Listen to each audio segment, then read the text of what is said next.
अहं ज्योतिर्नित्यो गगनमिव तृप्तः सुखमयः श्रुतौ सिद्धौ द्वैतः कथमपि भिन्नोऽस्मि विधुतः इति ज्ञाते तत्त्वे भवति च परः संसृतिलयादतस्तत्त्वज्ञानं मयि सुघटयेस्त्वं हि कृपया। सर्वेभ्यो नमः। मकर संक्रांति पर्वणः शुभाशयाः। सुप्रभातम्। अद्य वयम् अग्रे काव्यप्रकाशे यत् कथितं तस्मिन् विषये चर्चयामः। भवन्तः गतकक्षायाम् एतावत् ज्ञातवन्तः आसन् यत् शुद्धा लक्षणा भवति।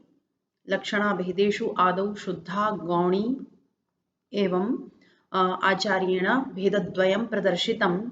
तत्र शुद्धा लक्षणायाम् अपि उपादानलक्षणा लक्षणलक्षणा एतस्मिन् विषये अस्माकं चर्चा प्रचलति स्म। तत्र कारिकां भवन्तः दृष्टवन्तः। स्वसिद्धये पराक्षेपः, परार्थं स्वसमर्पणम्। अत्र उपादानलक्षणायाः लक्षणलक्षणायाः द्वयोः अपि लक्षणम् आचार्येण प्रदत्तं। तर्हि क्रमशः भवन्तः जानन्तु। स्वसिद्धये पराक्षेपः अर्थात् स्वस्य शक्यार्थस्य सिद्धये अन्वयसिद्धये परस्य अशक्यार्थस्य आक्षेप उपादान लक्षण इति। अपनी सिद्धि के लिए, अपने अर्थ की सिद्धि के लिए पर का आक्षेप कर लेना, दूसरे अर्थ का आक्षेप कर लेना एवं उच्यते उपादान लक्षण स्वसिद्धये पराक्षेपः इति। द्वितीयं लक्षणलक्षणाया लक्षणं किं कथ्यते? परार्थं स्वसमर्पणम् अर्थात् स्वस्य शक्यार्थस्य समर्पणं त्यागः इति। परार्थम स्वसमर्पणम दूसरे अर्थ की सिद्धि के लिए स्वयं का जो अर्थ है, जो स्वार्थ है, स्वार्थ अर्थात स्व अर्थ, जो उस पद का जो वास्तविक अर्थ है वह उसका त्याग कर देता है और दूसरे ही अर्थ को ग्रहण कर लेता है। तो ये दोनों अंतर आप इनमें विशेष रूप से जानेंगे। तर्हि किम् अवगतम्? स्वसिद्धये पराक्षेपः अर्थात् स्वस्य सिद्धये, स्वस्य अर्थस्य, स्वस्य शक्यार्थस्य सिद्धये, स्वस्य अन्वयस्य सिद्धये परस्य अशक्य अर्थस्य आक्षेप यदा क्रियते तदा उपादानलक्षणा इति उच्यते। किन्तु परार्थं स्वसमर्पणम् अर्थात् स्वस्य शक्य अर्थस्य समर्पणं यदा क्रियते, त्यागः क्रियते, तदा तु लक्षणलक्षणा इति उच्यते। इत्थम् उभाभ्याम् उपादानलक्षणरूपाभ्याम् उपादिभ्यां द्विविधा सा लक्षणा। शुद्धा एव अग्रे कथितं न, द्विधा शुद्धा एव। एतौ द्वौ भेदौ गौणीलक्षणायाः न भवतः, केवलं शुद्धालक्षणायाः भवतः। इदानीम् अग्रे सूचयामि शुद्धा कथं भवति, गौणी कथं भवति इति भवन्तः पाठान्ते ज्ञास्यन्ति। इदानीं सारांशः कः? स्वार्थ अपरित्यागेन परार्थोपस्थापकम् उपादानम् एतत् स्मरणीयम्। किम्? स्वार्थ अपरित्यागेन परार्थोपस्थापकम् उपादानं भवति। एतस्य विपरीतं किम्? स्वार्थ परित्यागेन परार्थोपस्थापकं लक्षणम् इति। अर्थात् उभयत्रापि अन्यो अर्थो लक्ष्यते इति तो पूर्वमेव लक्षणायाः विषये भवन्तः ज्ञातवन्तः। किन्तु तत्रापि स्थितिद्वयम् अत्र कथितम्। एकत्र स्वार्थ अपरित्यागः, एकत्र स्वार्थ परित्यागः। यत्र अपरित्यागः तत्र तु उपादानं, यत्र परित्यागः तत्र तु लक्षणम् इति। इदानीं वृत्तौ यद् आचार्येण कथितं तत्र उदाहरणेन भवन्तः इतोपि सम्यक्तया अवगच्छन्ति। किम् उदाहरणं दत्तं? कुन्ताः प्रविशन्ति। कुन्ताः अर्थात् हिंदी भाषायां वदामः भाला इति, भाले प्रवेश कर रहे हैं। अत्र चिन्तयन्तु, भाला अर्थात् कुन्तः एतत्तु लौहस्य अस्त्रमेकम्, अचेतनम्। तर्हि अचेतनस्य कुन्तादेः प्रवेशक्रियायाम् अन्वय असम्भव। कथं अचेतनाः कुन्ताः स्वयमेव प्रवेष्टुं समर्थाः वा? न, असमर्थाः। तर्हि किम् अभवत् अत्र? पुनः चिन्तयन्तु, लक्षणायाः हेतुत्रयम्। प्रथमः मुख्यार्थबाधः। अत्र मुख्यार्थबाधः जातः। प्रवेशसिद्ध्यर्थम् इदानीं मुख्यार्थयोगः अपेक्षते। अतः वृत्तौ उक्तं स्वसंयोगिनः पुरुषाः आक्षिप्यन्ते। स्वसंयोगिनः, कुन्तसंयोगिनः, ये कुन्त नाम अस्त्रं गृह्णन्ति ते पुरुषाः आक्षिप्यन्ते अर्थात् कुन्तधारी पुरुषाः प्रविशन्ति इति बोध्यम्। द्वितीयः हेतुः अभवत् मुख्यार्थयोगः। प्रथमः हेतुः कः आसीत्? मुख्यार्थबाधः। तर्हि बाधः कथम् अभवत्? कुन्ताः अचेतनाः, ते अन्तः प्रवेष्टुम् असमर्थाः इति। अनेन मुख्यार्थबाधः प्रदर्शितः। मुख्यार्थयोगः कथं दर्शितः? यत् स्वसंयोगिनः पुरुषाः आक्षिप्यन्ते, कुन्तधारिणः पुरुषाः प्रविशन्ति इति बोध्यम्। अनेन मुख्यार्थयोगः दर्शितः। आक्षिप्यन्ते अर्थात् लक्षणावृत्त्या बोध्यन्ते, लक्षणाशब्दशक्त्या ज्ञायते इति। इदानीं भवतां जिज्ञासा स्यात्, अत्र तृतीयहेतुः कः? अर्थात् अत्र रूढिः अस्ति वा प्रयोजनं? तर्हि भवन्तः स्वयं चिन्तयन्तु। एवं प्रसिद्धिर्तु नास्ति, वयं सर्वदा एवं न वदामः, अर्थात् रूढिः नास्ति। तर्हि अवश्यम् अत्र किं प्रयोजनं स्यात्? तर्हि प्रयोजनं किम्? कुन्तेषु यथा तैक्ष्ण्यं भवति, तीखापन, धारदार शस्त्र है वह, तो यथा कुन्तेषु तैक्ष्ण्यं भवति, तीक्ष्णता भवति, तथैव तेषु पुरुषेषु अपि वर्तते। तेषु पुरुषेषु तथैव दर्शनीयम्। अथवा तेषां बाहुल्यं, तेषां संख्या महती वर्तते, भूयसी वर्तते। अनेन किं वदामः? कुन्ताः प्रविशन्ति इतः। अत्र स्वार्थ अपरित्यागपूर्वकं कुन्तपदम् अपि वर्तते एव, तेन स्वार्थः न परित्यक्तः, अर्थात् स्वार्थ अपरित्यागपूर्वकं परार्थग्रहणेन इयं लक्षणा उपादानलक्षणा। अत्र कुन्त अस्त्रगत तैक्ष्ण्यस्य पुरुषेषु प्रतीतिः एव प्रयोजनम्, अथवा कुन्तास्त्राणां बाहुल्यम् अत्र प्रदर्शयितुम् इच्छति कश्चित्, अतः ईदृशः प्रयोगः क्रियते। तर्हि अत्र प्रयोजनवती लक्षणा इति वयं वक्तुं शक्नुमः। एतत् मया विस्तरेण कथितम् उपादानलक्षणा विषये। इदानीं भवन्तः यदा काव्यप्रकाशं पश्यन्ति, तत्र मूलभागे मध्ये आचार्येण मम्मटेन मुकुलभट्टमण्डनमिश्रादीनां मीमांसाविमतानाम् उदाहरणानां खण्डनं कृतम्। तदनन्तरं तेन लक्षणलक्षणा विवेचिता। किन्तु भवतां बोधाय तस्मिन् क्रमे अपि वयं पठिष्यामः पुनः लक्षणलक्षणविषये। किन्तु आदौ कारिकां स्पष्टीकर्तुम् अहं द्वितीयां पङ्क्तिमपि इदानीमेव विस्तरेण कथयामि। तत्र किं कथितम् इत्युक्ते द्वितीयां पङ्क्तिं न, द्वितीयं लक्षणम् आदौ यत् उक्तं तत्रैव स्वसिद्धये पराक्षेपः इत्यस्य व्याख्यानं भवन्तः श्रुतवन्तः। परार्थं स्वसमर्पणम्, एतस्मिन् विषये इदानीम् अवगच्छन्तु। अत्र लक्षणलक्षणायाः उदाहरणम् अग्रे भवन्तः द्रक्ष्यन्ति, पृष्ठे अपि दृष्टवन्तः। इदानीं गङ्गायां घोषः इति तदेव अत्र पुनरपि मम्मटेन प्रदर्शितम्। अत्र पश्यन्तु किं भवति। अत्र स्वार्थसमर्पणं भवति। गङ्गापदं स्वार्थं विशिष्टप्रवाहरूप अर्थम् अर्पयति, त्यजति। स्वार्थसमर्पणेन उपलक्षिता एषा लक्षणलक्षणा भवति। अर्थात् स्वार्थपरित्यागेन परार्थोपस्थापनम्। इदानीमेव मया उक्तं स्वार्थ अपरित्यागेन यदा परार्थ उपस्थापनं भवति तदा तो उपादानलक्षणा, किंतु स्वार्थ परित्यागेन अपने अर्थ का त्याग करके जिस पर अर्थ की उपस्थिति हो रही है, ऐसी जो स्थिति है वह लक्षण लक्षणा की स्थिति है।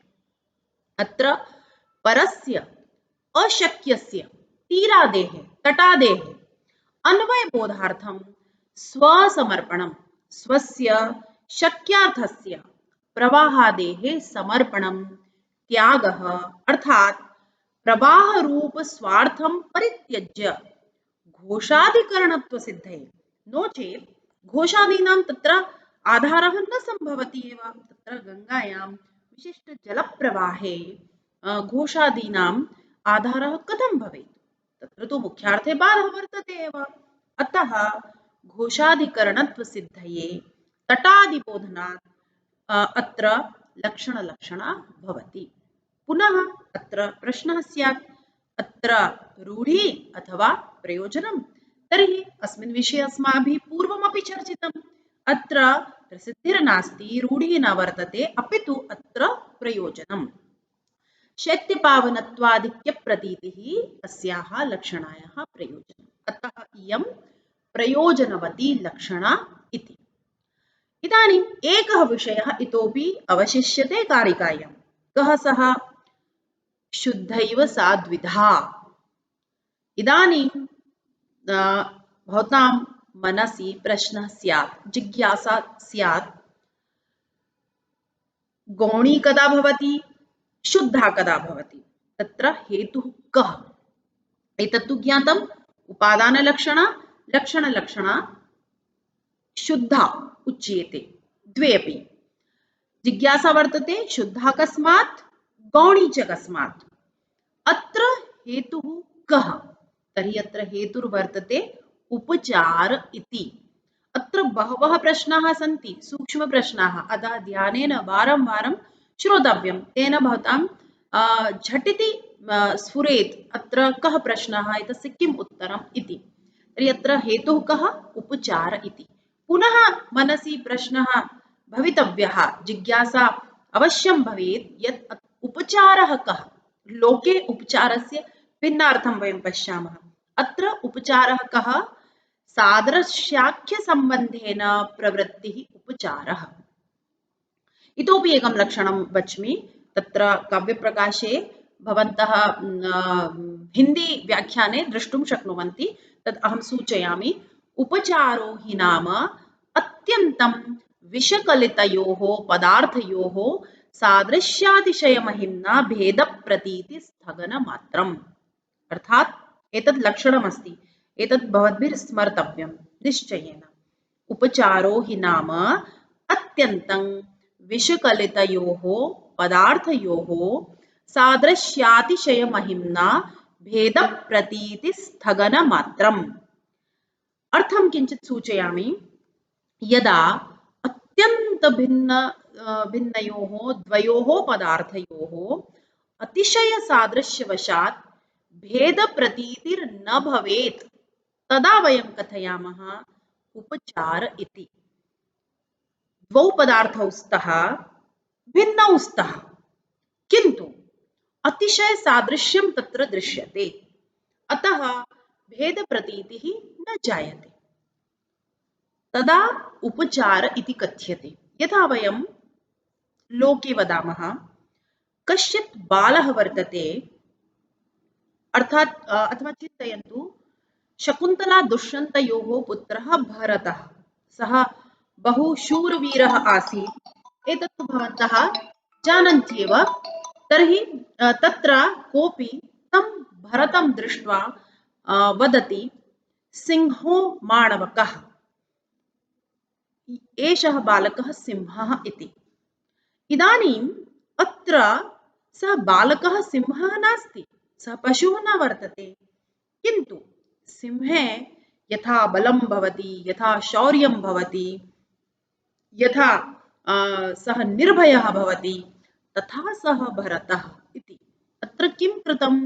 अत्यन्तभिन्नयोः द्वयोः पदार्थयोः अतिशय सादृश्यवशात् उपचारमाध्यमेन वयम् एवं प्रयोगं कृतवन्तः। द्वयोः पदार्थयोः अभेदः न वर्तते चेदपि एवं प्रयोगाः भवन्ति न वा? वयं वदामः।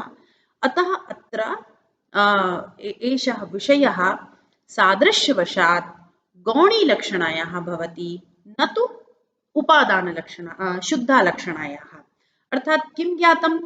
यत्र सादृश्यसम्बन्धः भवति तत्र गौणीलक्षणा, किन्तु यत्र सादृश्यः नास्ति अर्थात् उपचारेण अमिश्रितत्वात् असम्बन्धात् या लक्षणा भवति सा उपचार अमिश्रिता या लक्षणा सा शुद्धा। उपचार मिश्रिता या लक्षणा भवति सा तु गौणी। अतः अत्र अस्मिन् व्याख्याने भवद्भिः बहवः विषयाः ज्ञाताः। इदानीं संक्षेपेण हिन्दीभाषायाम् अहं सूचयामि। किं श्लोके भवन्तः पठितवन्तः? आदौ या कारिका आसीत्, स्वसिद्धये पराक्षेपः परार्थं स्वसमर्पणम् उपादानं लक्षणं चेत्युक्ता शुद्धैव सा द्विधा। इस 13वीं कारिका में आचार्य मम्मट ने शुद्धा लक्षणा के दो भेद कहे, उपादान लक्षणा और लक्षण लक्षणा, और फिर दोनों के लक्षण भी दिए। स्वसिद्धये पराक्षेपः, इस पंक्ति में जो अर्धांश है इसका संबंध उपादान लक्षणा के साथ है, और परार्थम स्वसमर्पणम इसका संबंध लक्षण लक्षणा के साथ है। तो इन दोनों को आप इसी रूप में याद कर लेंगे। उसके बाद कहा कि शुद्धैव सा द्विधा, ये शुद्धा लक्षणा के ही ये दो भेद होते हैं, अर्थात ये उपादान लक्षणा और लक्षण लक्षणा ये शुद्धा लक्षणा के ही भेद हैं, गौणी लक्षणा के नहीं होते हैं, ऐसा आप आगे जानेंगे। मैंने आपको पूर्व से सूचित कर दिया। और गौणी कब होती है, शुद्धा कब होती है, इसको भी अभी स्पष्ट मैंने किया।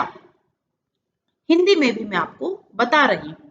तो ये बात इतनी समझ में आ गई कि शुद्धा लक्षणा होती है और गौणी लक्षणा होती है।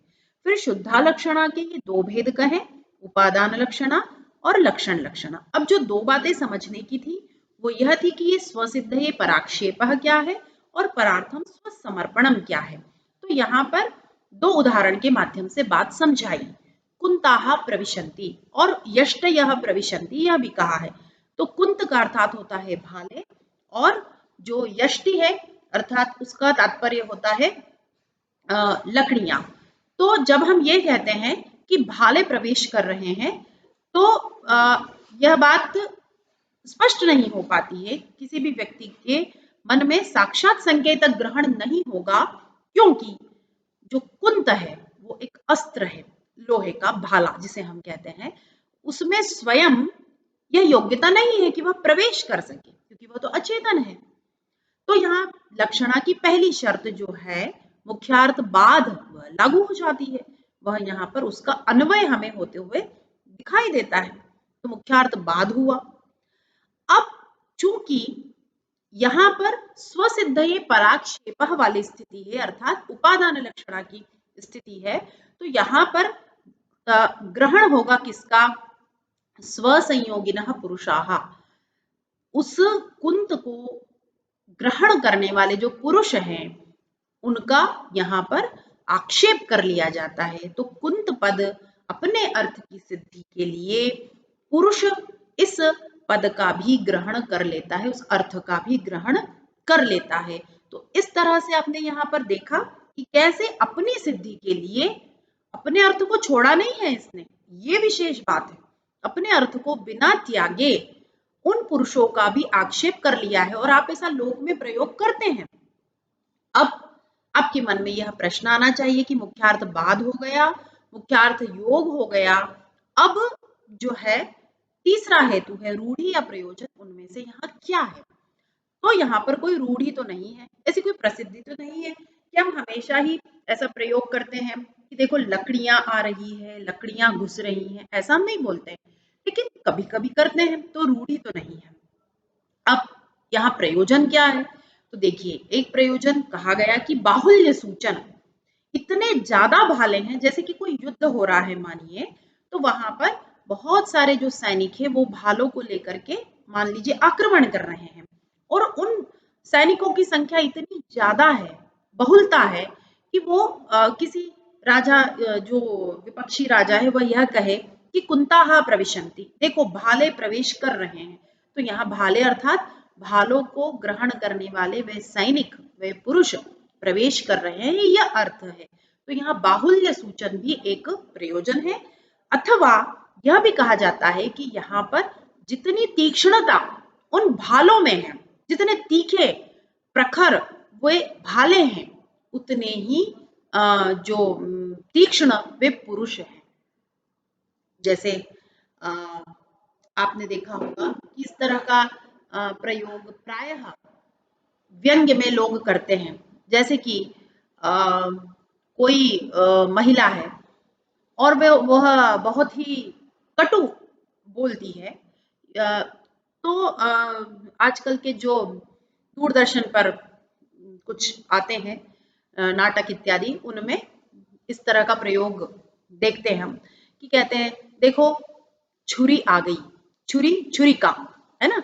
तो यहाँ पर वो जो स्त्री है वह स्त्री छुरिका नहीं हो गई है, लेकिन जितनी तेज वो छुरी की धार होती है, उतनी ही तेज धार उस महिला में भी है, उसकी वाणी में भी है, अथवा उसके व्यक्तित्व में भी है। तो इस तरह का प्रयोग हम देखते हैं।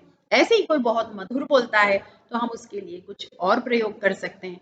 तो ये जो सारे प्रयोग है, ये लाक्षणिक प्रयोग है, और लाक्षणिक में भी ये किस तरह के प्रयोग है, तो हम इसे बताएंगे कि ये उपादान लक्षणा का प्रयोग है, क्योंकि यहाँ स्वसिद्धये पराक्षेपः, अपनी सिद्धि के लिए पर अर्थ का आक्षेप कर लिया जा रहा है, लेकिन अपने अर्थ को छोड़ा नहीं जा रहा है।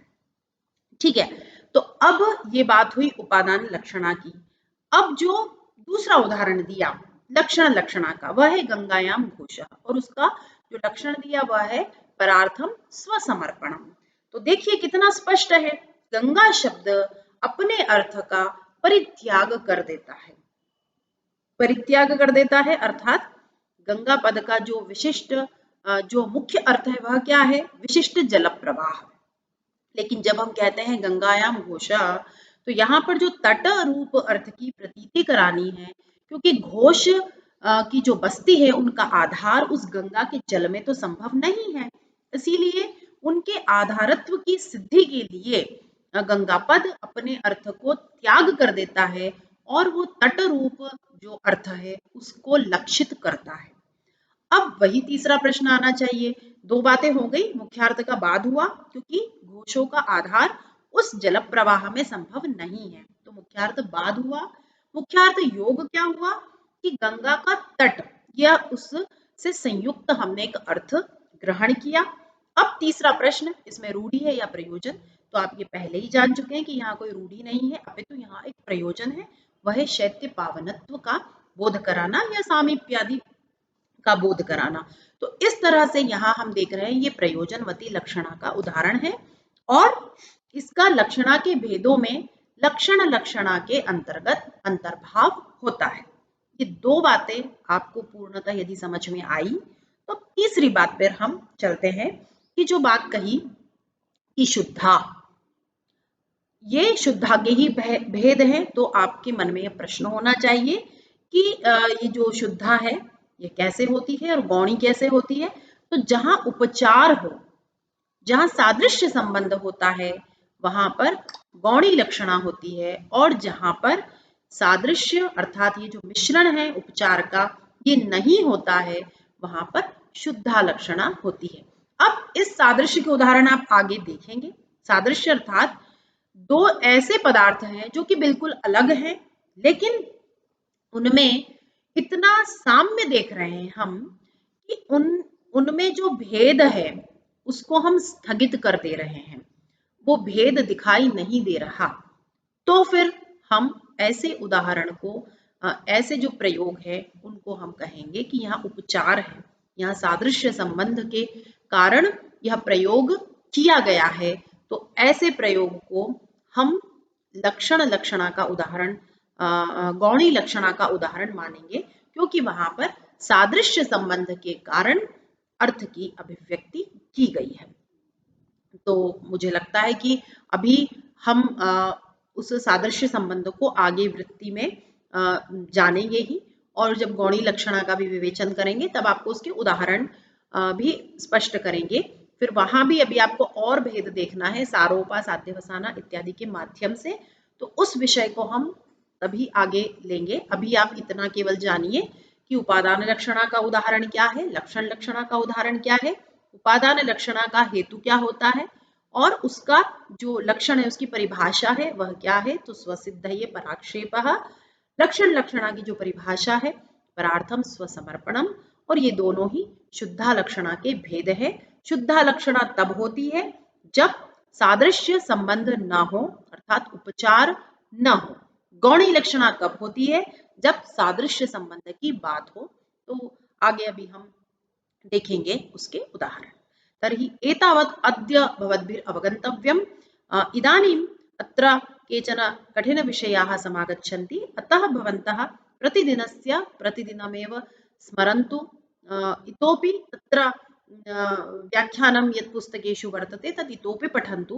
तत्र यदि केचन प्रश्नाः वर्तन्ते तर्हि पृच्छन्तु, तर्हि एतत् सर्वमपि सम्यक्तया स्मरणं भवेत्। नो चेत् सर्वमपि पुनः पुनः एतत् सर्वं मिश्रितं भविष्यति, पुनः अग्रे क्लेशः भवेत्।